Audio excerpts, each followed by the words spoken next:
शहर के बाहर एक छोटा सा गांव था, सूरजपुर। वहाँ की कच्ची सड़कें, धूल भरी गलियां और सादा जीवन लोगों की पहचान थी। इसी गांव में रहता था अमन, एक साधारण परिवार का लड़का। पिता किसान थे और माँ घर संभालती थीं। हालात जैसे भी हों, अमन की आंखों में एक सपना हमेशा चमकता रहता, कुछ बड़ा करने का। लेकिन सपने देखना आसान था, उन्हें पूरा करना नहीं। अमन पढ़ाई में ठीक ठाक था, पर गांव में सुविधाओं की कमी थी। बिजली अक्सर चली जाती, स्कूल में अच्छे शिक्षक नहीं थे और किताबें भी पुरानी। फिर भी अमन हर रात मिट्टी के दिए की रोशनी में पढ़ता। माँ कई बार कहती, बेटा आंखें खराब हो जाएंगी, सो जा। अमन मुस्कुराकर कहता, माँ, एक दिन यही आंखें आपको शहर दिखाएंगी। समय बीतता गया। 10वीं पास करने के बाद अमन शहर के कॉलेज में दाखिला लेना चाहता था, लेकिन पैसों की कमी आड़े आ गई। पिता ने एक दिन भारी मन से कहा, बेटा अभी घर संभालने में हाथ बटाओ, पढ़ाई बाद में देखेंगे। उस रात अमन बहुत रोया। पहली बार उसे लगा कि शायद सपने यहीं टूट जाएंगे। लेकिन उसी रात उसने खुद से एक वादा किया, हार नहीं मानेगा। अगले दिन से अमन दिन में खेतों में काम करता और शाम को पास के कस्बे में एक छोटी सी दुकान पर काम करने लगा। रात को थका हुआ होता, फिर भी किताब खोल लेता।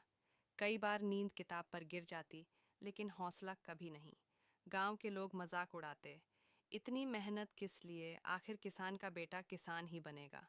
ये बातें चुभती थीं, पर अमन उन्हें अपने भीतर ईंधन बना लेता। एक दिन कॉलेज की स्कॉलरशिप का फॉर्म निकला। शर्त थी कठिन परीक्षा। अमन ने ठान लिया कि यही आखिरी मोड़ है। उसने पूरी जान लगा दी। कई रातें बिना सोए बीतीं। परीक्षा वाले दिन जब वह सेंटर पहुंचा तो उसके कपड़े साधारण थे, लेकिन आंखों में आत्मविश्वास था। परीक्षा कठिन थी।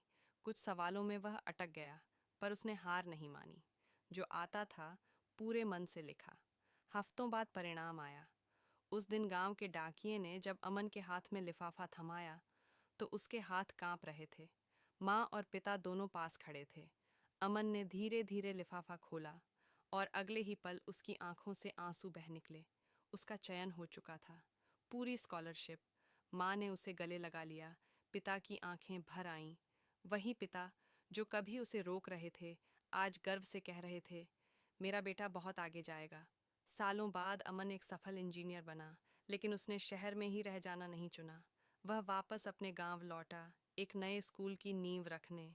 गांव के बच्चे अब पक्की इमारत में पढ़ते थे, रोशनी में, सपनों के साथ। एक दिन किसी बच्चे ने उससे पूछा, सर इतनी दूर तक कैसे पहुंचे? अमन मुस्कुराया और बोला, जब जिंदगी तुम्हें रोकने की पूरी कोशिश करे तब समझ लेना तुम सही रास्ते पर हो।